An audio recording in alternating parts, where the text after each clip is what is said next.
Sophia, I wanted to start with you first. On your podcast, Work in Progress, you often ask your guests and friends whether their 9 or 10-year-old self would see aspects of themselves and who they are today. If you had a chance to speak directly to your younger version of yourself, what would you tell her about the stranger in my home and why she needed to be a part of telling this story? Oh my goodness. I don't know that I'd want to terrify a 9-year-old. Maybe I'd aim with my teenage self, because she might be a little more prepared for the subject matter. But I think we're just so lucky, all of us to be part of this film because it comes from not only such great source material, Adele Park's wonderful best-selling novel, but it's rooted in this really terrifying scenario that sort of haunts people almost like an old wives' tale, but this has happened. Mm. People have experienced this. And so not only did Chris and I and the rest of the cast have the book to read and the script to analyze and build off of, but we had the old Dateline switched at birth episodes and all of these crazy stories that we got to research and learn about people's experiences. And I think it really made us feel like our tool chests were so full by the time we got to set. That actually might be the answer to the question that I had for you, Chris. But this is such a complex role to take on.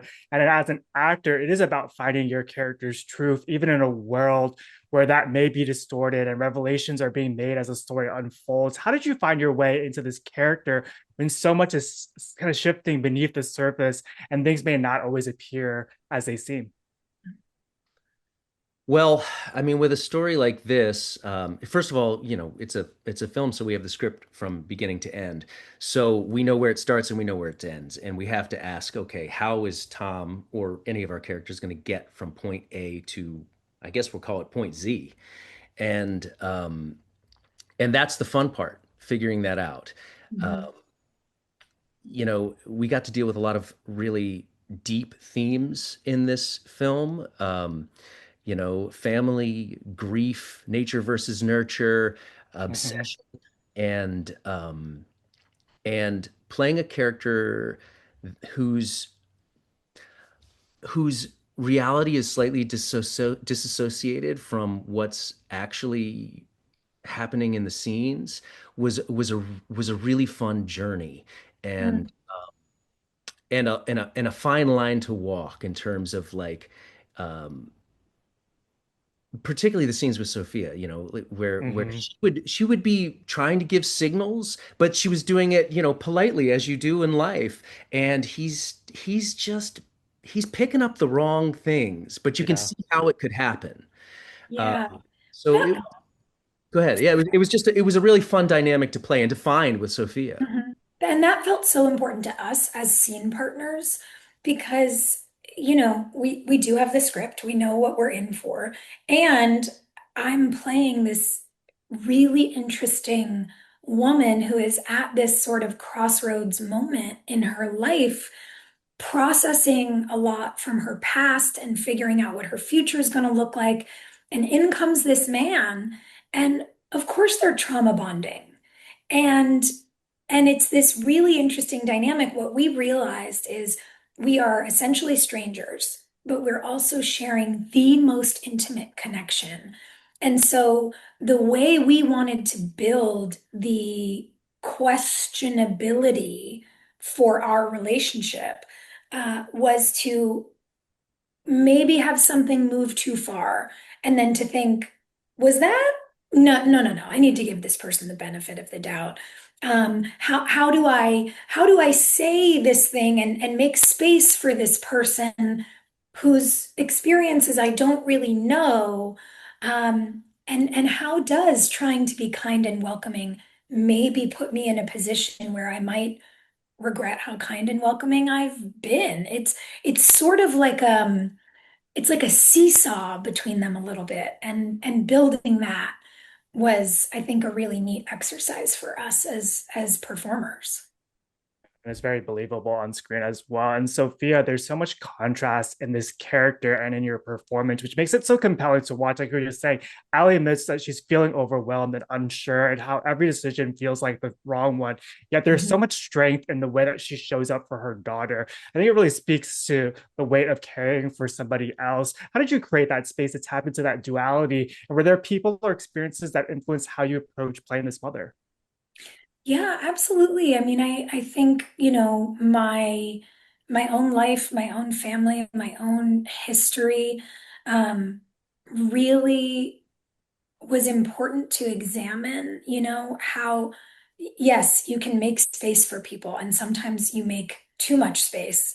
And it's absolutely understandable, particularly when you're trying to be a kind human. But when push really comes to shove, how do you show up for your people? How far are you willing to go? If you are afraid, will you run toward the problem anyway?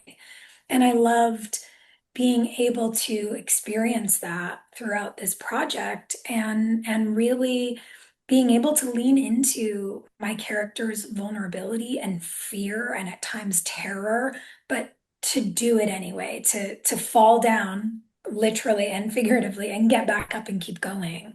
And I just think that getting to work with someone like Chris, also Chris Johnson, Amaya, the whole rest of the cast, everyone really brought nuance and a Yeah. willingness to be vulnerable to the table. And so we got to do it together.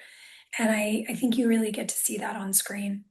Yeah, I think that nuance in the writing really makes kind of the twists and turns so unexpected. I think I have time for one more quick question for you, Chris. But I think one of the most exciting things about this film is how it subverts a kind of genre, starting as this family drama, and then it shifts into this thriller. And by the final act, it's leading into this horror. And there's a moment, without giving any spoilers, near the end where you made this really bold, creative choice.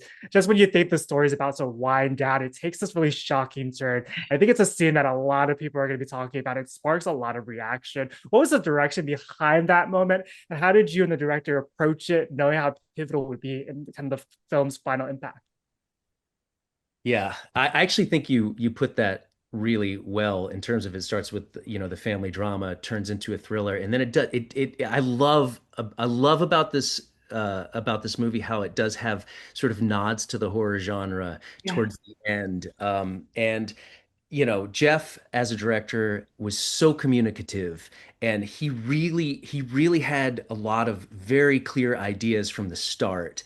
And when we talked about it, he explained, like, this is where I want it to go, this is what I want to see, and I want this shot, and so we knew it was going there, and got to have so much fun along the way. I'd say anytime you work with a director who is this clear about his vision, it makes it gives you more freedom, I think, within those moments to play.